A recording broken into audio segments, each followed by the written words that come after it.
asking him some questions for the committee. And we're going to be interviewing Raymond. He's also part of the committee. The first question is, we're going to be asking him some questions. Absolutely, glad to be here. How does art make you feel? Art makes me feel humble. I think that that's the best word I can use, because I think that any opportunity that we could create and express our worldview, that's the way I look at art. It's a medium that allows me, a language that allows me to express how I view the world, and to do it in colors that probably are not part of our daily, existence, but they're in my mind. Okay.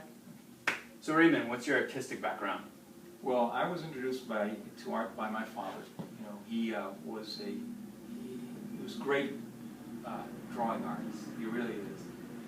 But he was a civil engineer by profession. But he introduced me to start doodling, and he encouraged us. So he actually put me in classes. I studied under Maestro Jorge Arana, who was a great acrylist and charcoal artist, and he introduced me to the drama of black and white and shadow and light, and the whole palette of colors that you could achieve under acrylic, plus the fact that they dry quickly versus oil.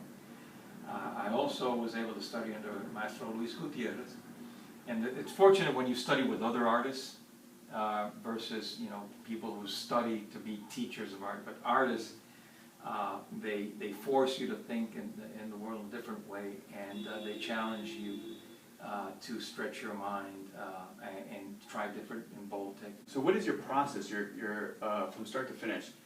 Do you come up with a story and then you work it from there, and then do you draw it first, or do you start going right to the canvas? Well, I think of a theme, and it might be a story, and then I draw it on paper, and I might be a number of studies that I do, and especially if I'm working on a subject, I'll probably gather pictures, and in my paintings you're going to find animals, but they're sort of metaphors, so it's not going to be a realist painting of maybe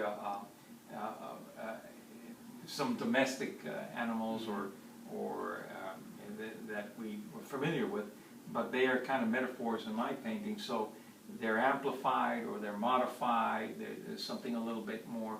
They might have sort of a personality attached to them in the painting and the meaning. I also,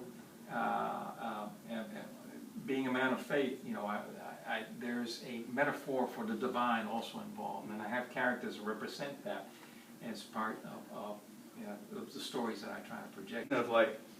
What kind of charities would you like to be a part of that the committee can be a part of? Yeah. I think that I had a very interesting conversation with another artist, and she's in the psychology field, and they use art as a healing process. I found that very interesting, and I think that also because in my other job, I work for with the Department of Defense, and we have many veterans that are returning, from the battlefield, and I think that there's an opportunity for them to find also a way of expression and healing through art. I think that there's opportunities there, and I'd like to connect with any charities that are involved in that area.